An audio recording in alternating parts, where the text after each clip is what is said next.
প্রিয় দর্শক, আপনারা দেখছেন এটিএন নিউজ। বিশ্ব ডায়াবেটিস দিবস উপলক্ষে স্কয়ার ফার্মাসিউটিক্যালস পিএলসি সৌজন্যে বিশেষ আলোচনা অনুষ্ঠানে আপনাদের সবাইকে আমন্ত্রণ জানাচ্ছি। আমি ডক্টর ফায়জা রাহলা। দর্শক, আমরা জানি বিশ্বে এই মুহূর্তে প্রায় 58 কোটি মানুষ ডায়াবেটিসে আক্রান্ত, যাদের বয়স 20 থেকে 70 বছরের মধ্যে।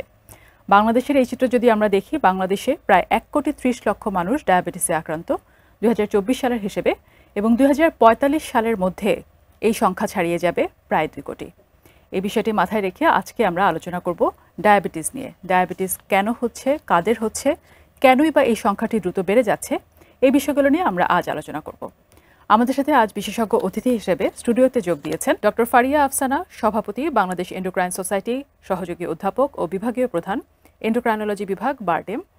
এবং আমাদের সাথে আজ আরও যোগ দিয়েছেন ডক্টর এম সাইফুদ্দিন, সাধারণ সম্পাদক বাংলাদেশ এন্ডোক্রাইন সোসাইটি, সহযোগী অধ্যাপক, এন্ডোক্রাইনোলজি বিভাগ, ঢাকা মেডিকেল কলেজ হাসপাতাল। আপনাদের দুজনকে অনেক ধন্যবাদ আমাদের সাথে আমাদের আজকের এই আয়োজনে যোগ দেওয়ার জন্য। আপনাকে ধন্যবাদ। শুরুতেই আমরা আজকে আসলে যে বিষয়টি নিয়ে কথা বলবো, যেহেতু বিশ্ব ডায়াবেটিস দিবস, আমরা এই কারণেই আসলে আমাদের এই আয়োজন।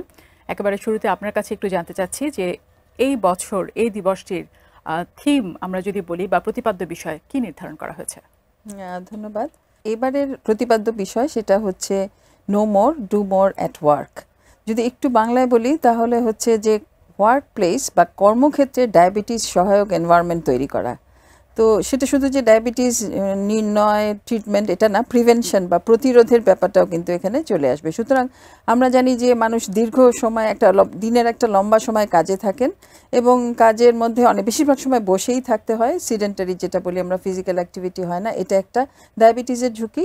আবার খাওয়া দাওয়ার এনভায়রনমেন্টটাও একটু fast food, rich food, programme, seminar, সিম্পোজিয়ামেও দেখবেন সবসময় বেশি এ ধরনের খাবার চলে আসছে।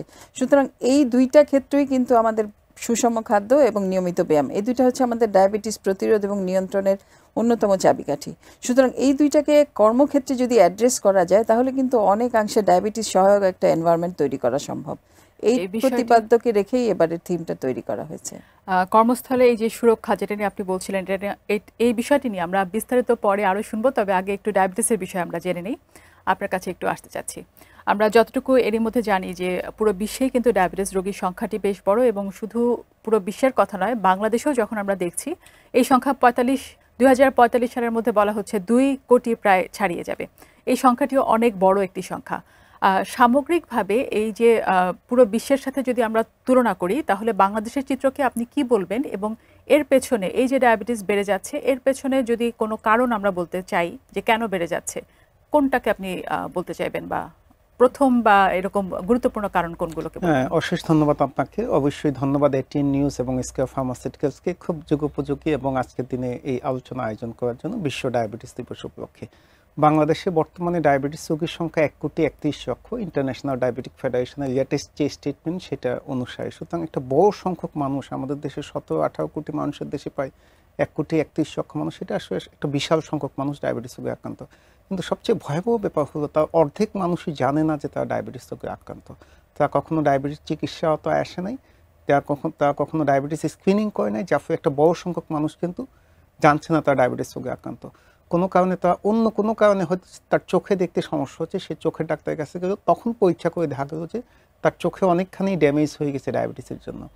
কিডনি ড্যামেজ হয়ে পায়ে পানি চলে আসছে, তারপর চিকিৎসকের কাছে এসে উনি জানতে পারলো যে ওনার ডায়াবেটিসে আক্রান্ত। সুতরাং এই যে অজানা ডায়াবেটিসে একটা বড় সংখ্যক মানুষ এবং একটা বড় সংখ্যক কর্মক্ষম মানুষ যারা আর্নিং মেম্বার যারা, তারাও কিন্তু ডায়াবেটিস রোগে আক্রান্ত হচ্ছে, যার ফলে দেখা যাচ্ছে আমাদের যে পার ক্যাপিটা ইনকামে একটা বড় অংশ ডায়াবেটিস এবং তার জটিলতা চিকিৎসায় চলে যাচ্ছে। এবং সারা বিশ্বের সাথে যদি কম্পেয়ার করি, আপনি ইউরোপিয়ান বা আমেরিকান কান্ট্রিজগুলোর তুলনায় এশিয়ান বা সাউথ ইস্ট এশিয়ানে ডায়াবেটিসের প্রপোর্শন বা সংখ্যা কিন্তু অনেক বেশি, যার ফলে এটা আমাদের জন্য অবশ্যই একটা বিশাল ঝুঁকি বলে আমি মনে করি।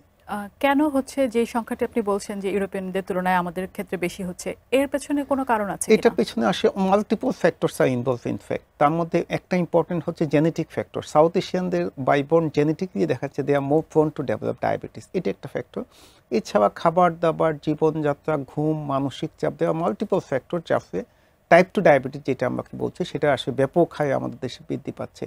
স্পেশালি সবচেয়ে অ্যালার্মিং হচ্ছে এখন আমাদের দেশে একটা বড় সংখ্যক ছোট বাচ্চাদের মধ্যেও ডায়াবেটিস দেখা যাচ্ছে, এবং বাচ্চাদের মধ্যে যে টাইপ 2 ডায়াবেটিস, কারণ ফাস্টফুড কালচার, বাচ্চাদের খেলাধুলার স্পেস কম, স্ক্রিন টাইম বেশি, বাসায় থাকছে, ফিজিক্যাল মুভমেন্ট কম, বিভিন্ন কারণে দেখা যাচ্ছে একটা বড় সংখ্যক বাচ্চাও এখন ডায়াবেটিসে আক্রান্ত হচ্ছে। এটা একসময় আসলে মানে এটা চিন্তা বাইরে ছিল যে একটা ক্লাস 3, ক্লাস 4, ক্লাস 5 পরে একটা বাচ্চা ডায়াবেটিস নিয়ে আমাদের চেম্বারে আসে। কিন্তু এখন doctor Faria Afsana madam, president Bangladesh endocrine society, উনিও আছেন, উনি আমার সাথে একমত হবেন। আমরা প্রত্যেকদিন অন্তত 2 থেকে 3টে বাচ্চা দেখছি যাদের বয়স 15-র নিচে কিন্তু ডায়াবেটিস নিয়ে আমাদের কাছে আসে due to overweight, less physical activity, এসবের জন্য। আপনাকে অনেক ধন্যবাদ। এবার একটু আপনার কাছে আসতে চাই। যখন ডায়াবেটিস নিয়ে কথা বলছি, যেরকম উনিও বলছিলেন যে অর্ধেক জনগোষ্ঠী কিন্তু জানেনই না যে তাদের ডায়াবেটিস আছে, হয়তো অন্য কোনো কারণে আসলে ধরা পড়ছে। উপসর্গগুলো যদি বলতেন যে একেবারে প্রাথমিক পর্যায়ে কি কি উপসর্গ থাকে, যখন কেউ দীর্ঘদিন ধরে ভোগেন তখন কি কি ধরনের উপসর্গ হয়, এ ব্যাপারে বিস্তারিত যদি দর্শকদের বলতেন। ধন্যবাদ। এই প্রশ্নটা কিন্তু খুবই গুরুত্বপূর্ণ, কারণ অনেকেই কিন্তু একটা ধারণা আছে আমার কোনো উপসর্গ নাই, আমার ডায়াবেটিস হবে না বা নাই, সেই জন্য স্ক্রিনিংও করা হয় না। তাহলে যদি আমরা ডায়াবেটিসের লক্ষণগুলি একটু জানি, তাহলে এই লক্ষণের যে কোনো একটা বা অনেকগুলো নিয়েই একজন কেউ আসতে পারে। সেটা হচ্ছে ক্ষুধা বেশি লাগা, পানি পিপাসা বেশি লাগা, ঘন ঘন প্রস্রাব হওয়া, দুর্বল লাগা, ওজন কমে যাওয়া। এগুলিকে আমরা টিপিক্যাল বা ক্লাসিক্যাল সিমটম অফ ডায়াবেটিস বলি। মানে এগুলি থাকলে আমরা চিন্তা করি যে তার ডায়াবেটিস আছে, স্ক্রিনিং করি, ডায়াবেটিস ধরা পড়ে ইউজুয়ালি আর কি। এগুলি হচ্ছে লক্ষণ সহ যাদের ডায়াবেটিস ধরা পড়ে। এছাড়াও বড় একটা গ্রুপ কিন্তু আছে যাদের কোনো লক্ষণ নাই, কিন্তু এমন একটা কিছু সমস্যা আছে যেটা থেকে আমাদের সন্দেহ হয় যে তার কি ডায়াবেটিস আছে। যেমন একজনের পায়ে বা হাতে একটা ঘা আছে কিন্তু সেটা শুকাচ্ছে না, দীর্ঘদিন ধরে একটা ঘা রয়ে গেছে, এটা শুকাচ্ছে না, তখন চিন্তা করা হয় যে ডায়াবেটিস আছে নাকি, একটু পরীক্ষা করা হোক। একজন মহিলার বন্ধ্যাত্ব, সেক্ষেত্রে দেখা হয় ডায়াবেটিস আছে কিনা। একজনের হচ্ছে অন্য হরমোনের সমস্যা আছে, যেমন থাইরয়েড ডিজিজ আছে বা পলিসিস্টিক ওভারি আছে, তাদের ক্ষেত্রেও অনেক সময় আমরা পরীক্ষা করি, তাদেরও কিন্তু ডায়াবেটিস ধরা পড়ে, কিন্তু তাদের কিন্তু লক্ষণ নাই। তাহলে অন্য একটা কোনো ডিজিজ থেকে আমরা সন্দেহ করি যে তার ডায়াবেটিস আছে কিনা দেখে নিই। একটা বড় গ্রুপ কিন্তু কমপ্লিকেশন নিয়ে আসছে, যেটা ডক্টর সাইফুদ্দিন বলছিল যে চোখের কমপ্লিকেশন হয়ে গেছে, কিডনির সমস্যা হয়ে গেছে, তখন আমরা পরীক্ষা করে দেখি যে আসলে তার ডায়াবেটিস ছিল, যেহেতু কোনো লক্ষণ ছিল না সেই জন্য তার পরীক্ষাও করা হয় নাই এবং ডায়াবেটিসটা ধরা পড়ে নাই। আর এছাড়াও কিন্তু বড় একটা গ্রুপ আছে যে অ্যাসিমটোম্যাটিক, মানে কোনো লক্ষণই নাই। একজন ডায়াবেটিস রোগীর সাথে ডায়াবেটিস হাসপাতালে আসছিলেন, ওনার মনে হলো আমি একটু করে দেখি তো, তখন করলেন। অনেকে আছে বাসায় বাবা মার ডায়াবেটিস আছে, গ্লুকোমিটার আমি একটু চেক করি তো, এভাবেও ডায়াবেটিস ধরা পড়ে। সুতরাং একটা বড় গ্রুপ কিন্তু কোনো লক্ষণ ছাড়াও ধরা পড়তে পারে। তাহলে সাধারণভাবে লক্ষণ নিয়ে আসতে পারে, অন্য কোনো লক্ষণ থাকতে পারে, ডায়াবেটিসের জটিলতা নিয়ে আসতে পারে, কোনো লক্ষণ ছাড়াও আমরা ডায়াবেটিস রোগী পাই। সুতরাং একটা নির্দিষ্ট বয়সের পর থেকে আসলে স্ক্রিনিং করা উচিত তার ডায়াবেটিস আছে কিনা। যদিও ইন্টারন্যাশনাল ডায়াবেটিস ফেডারেশন বা আমেরিকান ডায়াবেটিক অ্যাসোসিয়েশন ওরা 35 বছরকে একটা কাট অফ করে দিয়েছে যে 35 বছর পর থেকে প্রতি বছরই আসলে স্ক্রিনিং করা উচিত, আর লক্ষণ থাকলে আরও আগেই করা উচিত। কিন্তু আমি বলবো এখন আমরা বাচ্চাদের মধ্যে যেরকম ডায়াবেটিস পাচ্ছি, তাতে কিন্তু আরও আগের থেকেই যে বাচ্চাটা মুটিয়ে যাচ্ছে, ফ্যামিলি হিস্ট্রি আছে, অন্য কোনো হরমোনজনিত রোগ আছে বা এ ধরনের কোনো সমস্যা থাকলে অবশ্যই ডায়াবেটিস স্ক্রিনিং করা উচিত। স্ক্রিনিং নিয়ে বিস্তারিত শুনবো, তবে তার আগে আসলে আমাদের কিছু কমন প্র্যাকটিস আছে, সেগুলো নিয়ে একটু আপনার কাছে জানতে চাই। যেটা আসলে আমরা বারবারই বলছি যে ডায়াবেটিস টেস্ট করতে হয়। আমাদের দেশের সাধারণ মানুষদের মধ্যে একটা ধারণা আছে, যদি কোনো উপসর্গ দেখাও যায়, যে উপসর্গগুলো আমরা সম্পর্কে শুনলাম, তখন ওনারা কি করেন, র্যান্ডমলি তারা একটা আরবিএস করেন। হয়তো একটা ফার্মাসিতে গেলেন, গিয়ে বললেন আমার ব্লাড সুগারটা দেখে দেন। সেটা দিনের কোন সময়, সেটা খালি পেটে না ভরা পেটে, এগুলো কোনো কিছুই ওনারা কিন্তু বিবেচনায় নেন না। একটা আরবিএস করলেন এবং ওই সময় সুগারের উপর ডিপেন্ড করে ওনারা হয়তো 8-6 মাস আর কোনো পরীক্ষাই করছে না। এই ব্যাপারটি আসলে কতখানি যুক্তিযুক্ত? ওনারা খালি পেটে হোক বা কোনো কিছু ছাড়া এই যে একটা আরবিএস করে ফেলছে, এবং যদি তখন কম থাকে ওনারা ধরেই নিচ্ছে না না আমার তো ডায়াবেটিস নেই। এই ব্যাপার নিয়ে বিস্তারিত একটু যদি বলতেন। ধন্যবাদ। ডায়াবেটিস রোগীদের উপসর্গ ক্ষেত্রে এক নম্বর হলো দেয়ার ইজ নো উপসর্গ, রোগী কোনো উপসর্গ থাকে না। কিন্তু আপনার যেটা বললো যে কোনো ক্ষেত্রে দেখা যাচ্ছে যে ঘন ঘন পানি পিপাসা, ওজন কমে যাওয়া, এইসব ক্ষেত্রে এগুলো নিয়ে যখন ডায়াবেটিস অনেক বেশি হবে তখন এই ধরনের উপসর্গ নিয়ে আমাদের কাছে আসে। কিন্তু অধিকাংশ ক্ষেত্রে ডায়াবেটিসে কোনো উপসর্গ থাকে না, যার ফলে অনেক রোগীদের ধারণা আমার যেহেতু ওজন কমে যাচ্ছে না, ঘন ঘন প্রস্রাব হচ্ছে না, হয়তো আমার ডায়াবেটিস না। এটা সম্পূর্ণ মিসকনসেপশন। আপনি যেটা বললেন গ্লুকোমিটার, আমরা ওষুধের দোকানে বা বাসায় আমার বাবা মায়ের ডায়াবেটিস আছে আমি চেক করে দেখলাম, এটাতে আমরা যে ডায়াবেটিসটা চেক করছি, যেটাকে আমরা র্যান্ডম ব্লাড সুগার বলছি, এটাতে 30% ডায়াবেটিস কিন্তু মিস হয়ে যাবে। মানে রোগী ধারণা করবে আমার ডায়াবেটিস নেই, কিন্তু আসলে তার ডায়াবেটিস আছে। তো নিশ্চিত হওয়ার জন্য যে পরীক্ষা করতে হবে সেটাকে আমরা ওরাল গ্লুকোজ টলারেন্স টেস্ট বলি। আমরা খালি পেটে একবার সুগার দেখি, 75 গ্রাম গ্লুকোজ খাওয়ানো হয়, তার 2 ঘন্টা পর সুগার দেখা হয় আবার। তো খালি পেটে 7 অথবা তার চেয়ে বেশি 75 গ্রাম গ্লুকোজ খাওয়ার 2 ঘন্টা পর যদি 11 অথবা তার চেয়ে বেশি, এবং ডায়াবেটিসের 3 মাসে অ্যাভারেজ একটা পরীক্ষা করি আমরা HbA1c, এই পরীক্ষাটা করতে অবশ্য 800 থেকে 1000 টাকার মতো খরচ হয়। এই ওজিটিটি এবং হচ্ছে HbA1c, এই দুইটা পরীক্ষা দেখে আমরা নিশ্চিত হতে পারি কোনো পেশেন্টের ডায়াবেটিস নাই অথবা ডায়াবেটিস আছে, অথবা প্রি ডায়াবেটিসও কিন্তু ইম্পর্টেন্ট, যে মানে ডায়াবেটিস এবং নর্মালের মাঝামাঝি যে পর্যায়টা প্রি ডায়াবেটিস আমরা কিন্তু ওখান থেকে আমরা করতে পারি।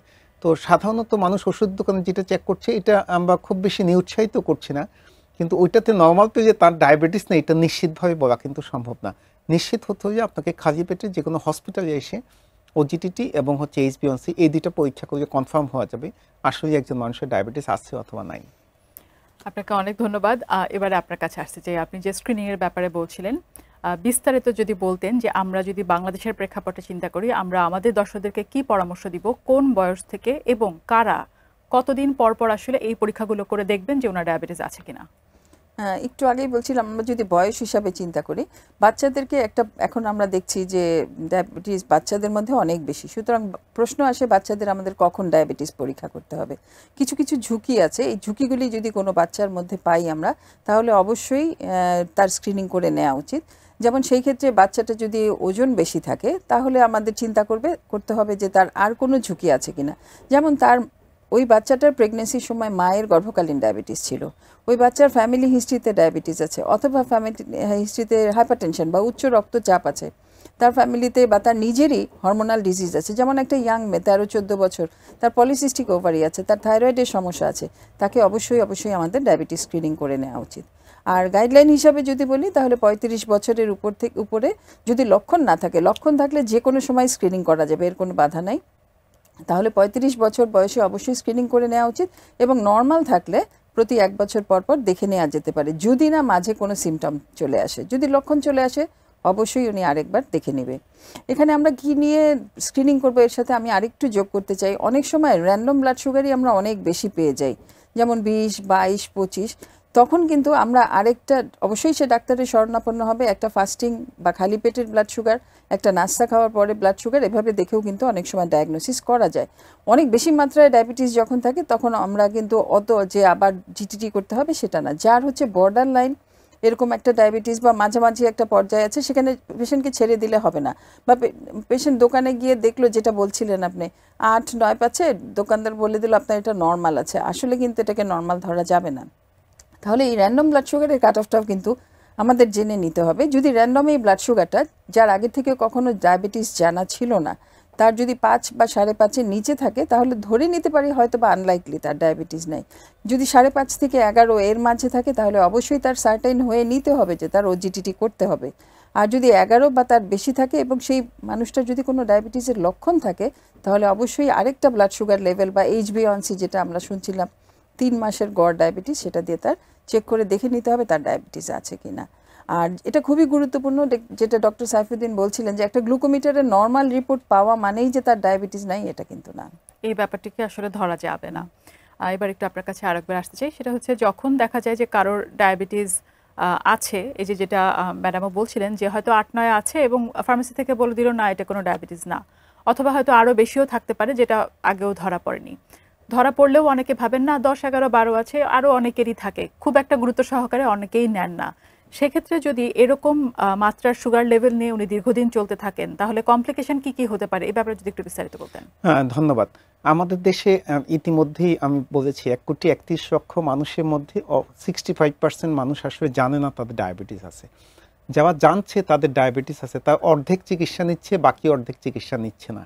যে অর্ধেক চিকিৎসা নিচ্ছে তা আবার অর্ধেকের ডায়াবেটিস মোটামুটি কন্ট্রোলে আসছে, বাকি অর্ধেকের কন্ট্রোল হচ্ছে না। তারপরে একটা বড় সংখ্যক ডায়াবেটিস রোগী কিন্তু ডায়াবেটিসের বিভিন্ন জটিলতা নিয়ে আমাদের কাছে আসে, এবং সবচেয়ে দুঃখজনক হলো একটা গুড পোর্শন অফ পেশেন্ট যা প্রথমে কোনো জটিলতা নিয়ে চিকিৎসকের কাছে উপস্থিত হওয়ার পর তারা জানলো যে তার ডায়াবেটিস আছে, অথবা সে বললো যে স্যার আমার 5 বছর আগে একবার ব্লাড সুগার একটু বেশি এসেছিল, ওষুধের দোকানদার অথবা আমার আত্মীয়র সাথে আমি কথা বলছি, তারা বলছে তুমি সাবধানে থাকো, তারপর আমি আর কখনো চেক করে দেখি না আসে। আমি আসে ঠিক ওভাবে সাবধান খাবার দাবার জীবনযাত্রা সাবধান আসে থাকতে পারি নাই। তো কি জটিলতা নিয়ে আসতে পারি? তো এখানে আমরা কিছু মাইক্রোভাস্কুলার কমপ্লিকেশন, কিছু ম্যাক্রোভাস্কুলার কমপ্লিকেশন। মাইক্রোভাস্কুলার কমপ্লিকেশনের মধ্যে নেফ্রোপ্যাথি, নিউরোপ্যাথি, রেটিনোপ্যাথি, রেটিনোপ্যাথি মানে ডায়াবেটিসের দৃষ্টিশক্তিজনিত জটিলতা, নেফ্রোপ্যাথি মানে কিডনি ড্যামেজ হওয়া, নিউরোপ্যাথি মানে হচ্ছে স্নায়ুজনিত জটিলতা। ম্যাক্রোভাস্কুলার কমপ্লিকেশনের মধ্যে হার্ট অ্যাটাক, ব্রেন স্ট্রোক, পায়ে ক্ষত, এইসব জিনিসগুলো নিয়ে রোগী আমাদের কাছে আসে সাধারণত। যখন আসলে চোখের সমস্যা হচ্ছে তখন কি হয়, কিডনিতে সমস্যা হলে কি হয়, যদি একটু সংক্ষেপে আচ্ছা, বলতেন। এক হচ্ছে ডায়াবেটিক রেটিনোপ্যাথি, যেটা চোখে জটিলতা হয়ে রোগীর সাধারণত দেখতে অসুবিধা হয়। তো দেখতে অসুবিধা হয়ে এটা খুবই রোগীর জন্য খুবই ডিস্ট্রেসিং, কারণ একটা মানুষ দেখতে জটিলতা হচ্ছে, তখনই চোখ পরীক্ষা করে দেখা গেল যে লম্বা সময় ডায়াবেটিস আনকন্ট্রোল থাকার জন্য তার চোখের পেছনে রেটিনাতে ড্যামেজ হচ্ছে, অনেক সময় ব্লিডিং হচ্ছে, যার ফলে রোগী আপনি ডায়াবেটিস ধরা পড়লো। নেফ্রোপ্যাথি যেটা কিডনি ড্যামেজ হয়ে সাধারণত গায়ে পানি আসে, পেশেন্টের ওজন কমে যেতে পারে, একটু বমি ভাব হতে পারে, এইসব জিনিসগুলো হতে পারে, বা অনেক সময় প্রস্রাবে ইনফেকশন বা ইউরিনারি কোনো কমপ্লেন থাকতে পারে।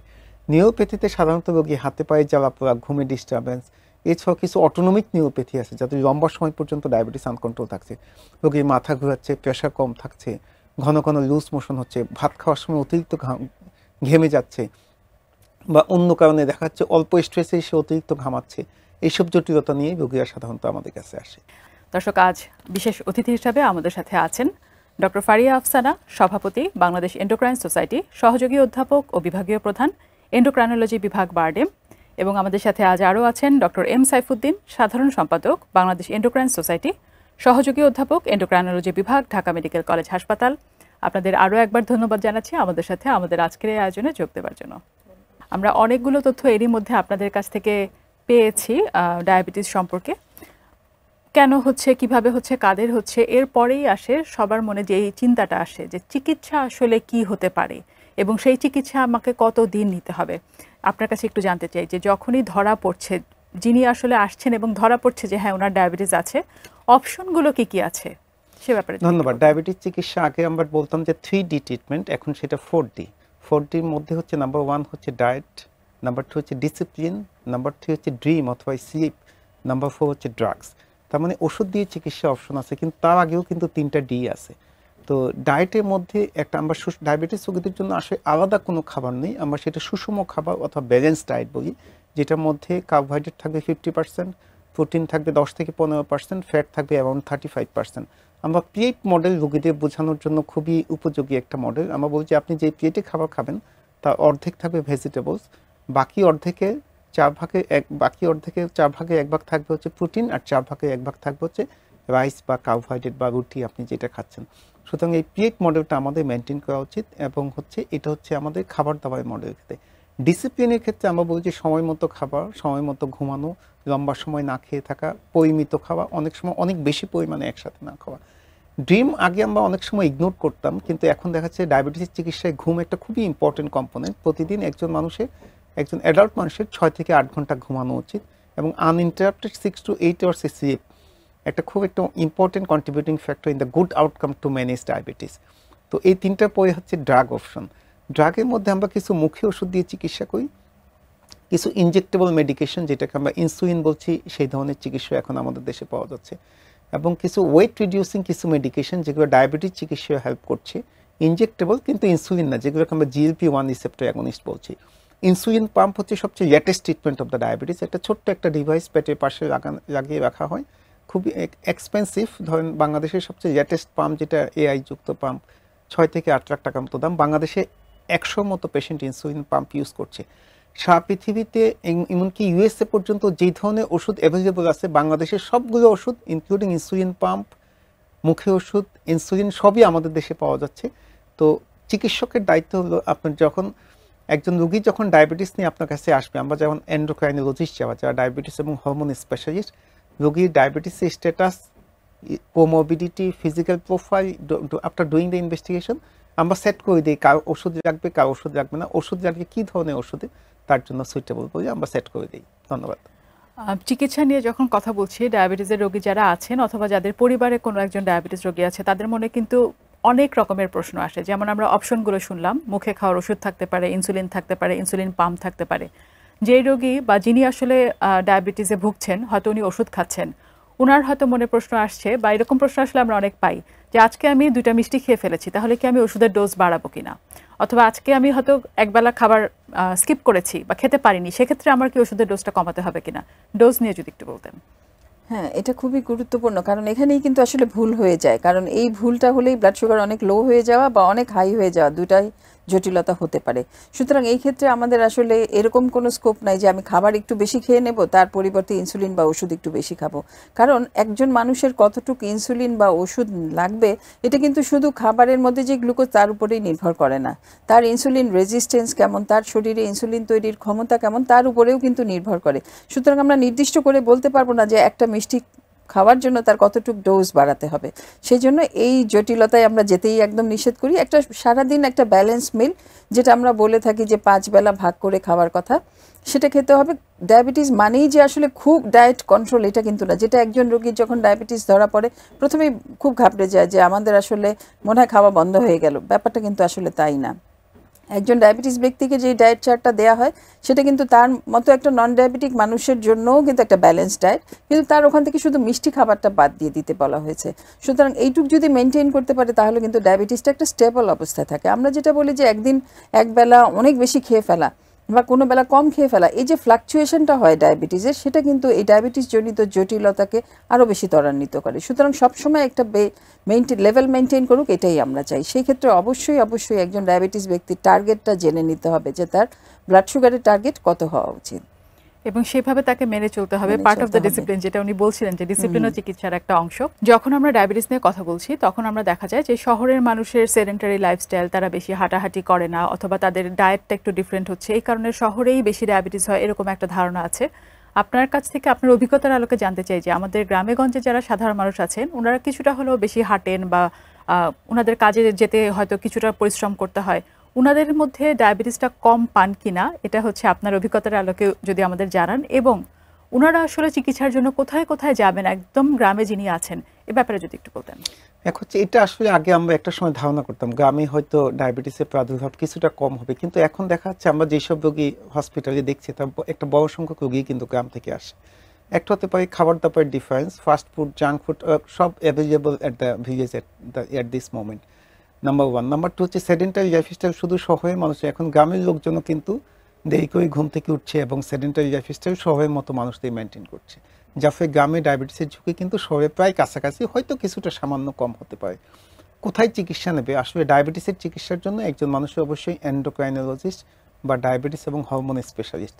সারা বাংলাদেশে বর্তমানে অ্যারাউন্ড 400 মতো এন্ডোক্রাইনোলজিস্ট সারা বাংলাদেশে কাজ করছে, যদি একটা বড় সংখ্যক এন্ডোক্রাইনোলজিস্ট শহরেই কাজ করছে, কিন্তু এখন কিন্তু অনেক জেলা শহরেও 2জন 3জন 4জন করে এন্ডোক্রাইনোলজিস্ট কাজ করছে। সুতরাং যে কোনো অসুবিধায় আপনাকে অবশ্যই একজন এন্ডোক্রাইনোলজিস্ট অথবা মেডিসিন স্পেশালিস্ট, যদি এন্ডোক্রাইনোলজিস্ট একদম আনএভেলেবল হয় সেসব ক্ষেত্রে তাদের পরামর্শ নিতে পারে। যদি কারোর বা যখন কারোর আসলে ইনসুলিন লাগছে, মুখে খাওয়ার ওষুধের কথা বলছি না, ইনসুলিন বা এই ধরনের হেল্প লাগছে, সেগুলোকে একেবারে আমাদের দেশের প্রেক্ষাপটে একেবারে প্রত্যন্ত অঞ্চলে অ্যাভেলেবল কিনা? প্রত্যন্ত অঞ্চলে ওষুধ এখন মোটামুটি অ্যাভেলেবল, কিন্তু স্পেশালিস্ট হয়তো একদম ডো স্টেপ হয়তো এখনো আমরা অ্যাভেলেবল করতে পারি নাই। কিন্তু এখন যেমন বারডেমে endocrinology course Bardhaman, Dhaka medical college, Bangladesh medical university, BCPS, Mymensingh medical কলেজে কোর্স বিধান বর্তমানে একটা বড় সংখ্যক প্রতি বছর অ্যারাউন্ড 8 থেকে 10 জন এন্ডোক্রাইনোলজিস্ট বের হচ্ছে, যার ফলে একটা সময় আমার ধারণা প্রতি জেলায় অন্তত 5 জন 7 জন 10 জন করে এন্ডোক্রাইনোলজিস্ট কাজ করবে, তখন হয়তো সেই উপজেলা লেভেল অথবা জেলা লেভেলে চিকিৎসাটা নিতে পারবে। এখন যেটা ক্ষেত্র বিশেষে একটু বেশি ক্ষেত্রে হয়তো মেডিকেল কলেজে আসতে হচ্ছে। ধন্যবাদ। যখন কেউ ডায়াবেটিসের সাথে সাথে অন্য কোনো রোগে আক্রান্ত হচ্ছেন, হয়তো ওনার কোনো একটা সার্জারি লাগবে অথবা অন্য কোনো একটা রোগের জন্য তাকে ওষুধ নিতে হবে, সেগুলোর উপরে ডায়াবেটিসের কোনো প্রভাব থাকে কিনা, অথবা ওষুধের উপরে, অন্য কোনো রোগের ওষুধের উপরে ডায়াবেটিসের কারণে কোনো প্রভাব পড়ে কিনা, এই ব্যাপারে যদি একটু বলতেন। হ্যাঁ, ধন্যবাদ। এটা কিন্তু আসলে খুবই ইন্টার রিলেটেড, কারণ যেমন একজনের সার্জারি হবে একটা স্ট্রেসফুল সিচুয়েশন, প্লাস কোনো একটা ইনফেকশনের ফুট আলসার, তার জন্য সার্জারি হবে, একটা ইনফেকশন আছে। এখন সাধারণভাবে সার্জন পাঠিয়ে দেন যে ব্লাড সুগার কন্ট্রোল করে আসেন, তাহলে আমি সার্জারিটা করে দেব। আবার আমরাও একটু চিন্তা করি যে ওই ইনফেকশনটা যদি কিছুটা ভালো করে না নিয়ে আসা যায় তাহলে কিন্তু ডায়াবেটিস কন্ট্রোল করাটা একটু, তাহলে একটার সাথে আরেকটা জড়িত আর কি। যেমন ইনফেকশনের জন্য ডায়াবেটিস বাড়ছে, ডায়াবেটিস অনিয়ন্ত্রিত থাকলে ইনফেকশনটা ভালো হতে সময় লাগছে। সুতরাং দুইটার দিকেই আমাদের ভালো করেই অ্যাটেনশন দিতে হবে, এবং একটা কন্ট্রোল না করতে পারলে আরেকটা কন্ট্রোল করাটা ডিফিকাল্ট হবে আর কি। কয়েকটা টার্মের সাথে আসলে ডায়াবেটিসকে একটু মানুষজন মিলিয়ে ফেলে এবং ভাবে যে আসলে একসাথেই হবে। তার মধ্যে যেমন আছে হাইপারটেনশন, ওবেসিটি এবং ডায়াবেটিস। এই তিনটার মধ্যে আসলে কতখানি রিলেশন আছে আপনি বলবেন? অনেকেই ভাবে যার ওবেসিটি আছে তার হয়তো ডায়াবেটিস এবং হাইপারটেনশন আছে, যার হাইপারটেনশন আছে অনেকেই ভাবে যে তাহলে ওনার ডায়াবেটিসও আছে। এই ব্যাপারটা নিয়ে যদি একটু বলতেন। আসলে ধন্যবাদ আপনাকে, খুবই চমৎকার কোশ্চেনের জন্য। আসলে রুট হচ্ছে ওবেসিটি, মানে একজন মানুষের একটা নির্দিষ্ট, আমরা রোগীদের কিন্তু ফিক্স করে দিই যে আপনার যে হাইট এবং আপনার সেই হাইট অনুপাতে আপনার বডি ওয়েট হচ্ছে এতটুকু থাকা উচিত, এত কিলো ক্যালোরি খাবার আপনার প্রতিদিন খাওয়া উচিত। ওবেসিটি যার থাকবে তার ডায়াবেটিস, উচ্চ রক্তচাপ বা হাই ব্লাড প্রেশার, কোলেস্টেরল বেশি, যেটাকে আমরা ডিসলিপিডিমিয়া বলছি, metabolic associated steatotic liver disease, যেটা সিম্পল আমরা ফ্যাটি লিভার নামে সবাই আমরা জানি, যার ফলে যা ওজন বেশি থাকবে তার ডায়াবেটিস, হাইপারটেনশন, ডিসলিপিডিমিয়া এবং হচ্ছে ফ্যাটি লিভার ডিজিজ এগুলো হওয়ার ঝুঁকি বেশি। ওবেসিটির সাথে অলসো লিঙ্ক দেখা যাচ্ছে, there is increase chances of the ischaemic heart disease বা heart attack, also there is brain stroke এবং পেরিফেরাল ফুট ইসকেমিয়া, মানে হচ্ছে পেরিফেরাল ভাস্কুলার ডিজিজ, যেটা পায়ে রক্তনালীতে ব্লাড সাপ্লাই কম যাওয়া, ক্ষত বা গ্যাংগ্রিন হয়ে যাওয়া, এই ডায়াবেটিক ফুড রিলেটেড কজের জন্য কিন্তু ওবেসিটি রেসপন্সিবল। সুতরাং ওবেসিটিকে হচ্ছে একটা root, this are all their siblings, you can say diabetes, hypertension, dyslipidaemia, ischaemic stroke, brain stroke, peripheral vascular disease, সবগুলো হওয়ার ঝুঁকি অনেক বেশি। ওজন কমালে বলা আছে, ডায়াবেটিসের ক্ষেত্রে এমনও বলা আছে যাদের ওজন বেশি, নির্ধারিত ওজনের চেয়ে অনেক বেশি, আপনি 5 to 7% ওয়েট রিডাকশন করলে even diabetes may go away, এটাকে আমরা ডায়াবেটিস রিমিশন বলছি, এবং ফ্যাটি লিভার ডিজিজও ক্যান গো অ্যাওয়ে। যার ফলে there is also decrease need of antihypertensive and dyslipidaemia medication. অনেক ওষুধ কমিয়ে ফেলা সম্ভব শুধুমাত্র ওজন কমালে। সুতরাং ওজন, অতিরিক্ত ওজন একটা খুবই সিগনিফিক্যান্ট ফ্যাক্টর, এবং ওজন কমালে আপনি সব দিক থেকে সব ধরনের বেনিফিট আপনি পাবেন। ধন্যবাদ। তার মানে ওজনটাকে নিয়ন্ত্রণে রাখতে পারলেই সবগুলো রোগ থেকেই আসলে প্রতিকার পাওয়া সম্ভব। আমরা প্রায় শেষের দিকে চলে এসেছি, যেহেতু আমরা বিশ্ব ডায়াবেটিস দিবস উপলক্ষে আমাদের আজকের আয়োজন। আপনাদের কাছ থেকে একেবারে শেষে আপনাদের দুজনের কাছ থেকে আমি কিছু কিছু পরামর্শ চাই আমাদের দর্শকদের জন্য। শুরুতে আপনি যদি একটু বলেন। ধন্যবাদ। দর্শকদের জন্য বলবো, আসলে ডায়াবেটিস হলেই ভয় পাওয়ার কিছু নাই। ডায়াবেটিস নিয়ন্ত্রণ করে আসলে ডায়াবেটিসের জটিলতাগুলি প্রতিরোধ করা যায়। আর যারা উচ্চ ঝুঁকিতে আছেন তাদের অবশ্যই ডায়াবেটিস স্ক্রিনিং করা উচিত এবং ডায়াবেটিস প্রতিরোধে সচেতন হওয়া উচিত। সুতরাং আমার ডায়াবেটিস হতে পারে এরকম যদি কোনো একটা ঝুঁকি থাকে, অবশ্যই আমাদের খাদ্য ব্যবস্থায় নিয়ন্ত্রণ এবং নিয়মিত ব্যায়ামের কোনো কিন্তু বিকল্প নাই। সুতরাং এই নিয়মগুলো যদি মেনে চলি, ওজন যদি নিয়ন্ত্রণে রাখতে পারি, অবশ্যই ডায়াবেটিস এবং ডায়াবেটিসের জটিলতা প্রতিরোধ করা সম্ভব। আপনাকে অনেক ধন্যবাদ। আপনিও যদি প্রথম কথা হচ্ছে diabetes has no symptoms, no symptoms, no symptoms. এক হচ্ছে ডায়াবেটিস কোনো উপসর্গ, ডায়াবেটিস হলে জ্বর হবে না, কাশি হবে না, প্রস্রাবে জ্বালা পোড়া হবে না। সুতরাং ডায়াবেটিসের সিমটমস নাই। Check your blood sugar. আমি বলি প্রতি 20 বছর, আপনার বয়স 20 বছর হলে প্রতি বছর অন্তত একবার আপনি ডায়াবেটিস চেক করবেন। 20 বছর, 10 থেকে 20 বছরের মধ্যেই চেক করবেন যদি বাচ্চা ওজন বেশি থাকে সেসব ক্ষেত্রে, অথবা ফ্যামিলি হিস্ট্রি অফ ডায়াবেটিস থাকে। সুতরাং ডায়াবেটিস চেক করবেন। নাম্বার 1, ডায়াবেটিস থাকলে ঘাবড়ানোর কোনো কারণ নাই। বাংলাদেশ এন্ডোক্রাইন সোসাইটি সারা বাংলাদেশে এবং 400 থেকে 450 জন সদস্য আছে সারা বাংলাদেশে। একজন এন্ডোক্রাইনোলজিস্ট অথবা ডায়াবেটিস এবং হরমোন স্পেশালিস্টের পরামর্শ নেবেন। সুচিকিৎসায় ডায়াবেটিস অনেক সময় ভালোও হয়ে যায়, ওষুধমুক্ত থাকাও সম্ভব। এটা অনেক কিছুর উপর ডিপেন্ড করে। সুতরাং ডায়াবেটিস হয়ে ঘাবড়ানোর কোনো কারণ নাই। একটা ডিসিপ্লিন লাইফ লিড করবেন, একজন ভালো চিকিৎসকের পরামর্শ নেবেন, আশা করি আপনি ভালো থাকবেন, সুস্থ থাকবেন। আমাদের আজকের এই অনুষ্ঠানে এসে এই যে বিশ্ব ডায়াবেটিস দিবস উপলক্ষে আমাদের দর্শকদেরকে ডায়াবেটিস, তার চিকিৎসা, কিভাবে নিয়ন্ত্রণে থাকা যায়, এই বিষয়গুলো নিয়ে এত কিছু জানানোর জন্য আপনাদেরকে অনেক ধন্যবাদ। ধন্যবাদ আপনাকে, ধন্যবাদ এটিএন নিউজকে এবং স্কয়ার ফার্মাসিউটিক্যাল পিএলসিকে। আপনাকে অশেষ ধন্যবাদ। এটিএন নিউজ এবং স্কয়ার ফার্মা পিএলসিকে অশেষ ধন্যবাদ আজকে এই চমৎকার যুগোপযোগী অনুষ্ঠান আয়োজন করার জন্য। ধন্যবাদ। ধন্যবাদ সবাইকে। প্রিয় দর্শক, স্কয়ার ফার্মাসিউটিক্যালস পিএলসি সৌজন্যে বিশ্ব ডায়াবেটিক দিবস উপলক্ষে বিশেষ আলোচনা অনুষ্ঠান আজ তাহলে এ পর্যন্তই। ভালো থাকুন, সুস্থ থাকুন এবং দেখতে থাকুন এটিএন নিউজ।